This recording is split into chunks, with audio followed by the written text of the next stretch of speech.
పండిస్తాను అంటున్నాడు చేపలు. ప్రస్తుతానికి చేపలు. ఎన్విరాన్మెంటల్ డ్యామేజ్ని కంట్రోల్ చేయొచ్చు, చక్కగా తక్కువ స్థలంలో ఎక్కువ సంపాదించే అవకాశం ఉంది అంటున్నాడు. ఆయన స్వయంగా చేస్తున్నాడు. త్వరలోనే ఆయనతో లైవ్ తీసుకుంటాను.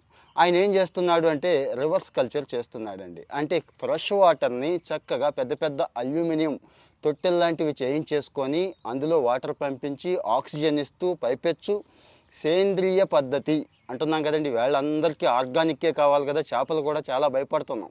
సేంద్రియ పద్ధతిలో పండించడం ద్వారా మంచి రేటు కూడా వస్తుంది. చక్కగా ఉన్న ఊళ్ళో అమ్ముకోవచ్చు, ఎక్స్పోర్ట్ కూడా చేసుకోవచ్చు.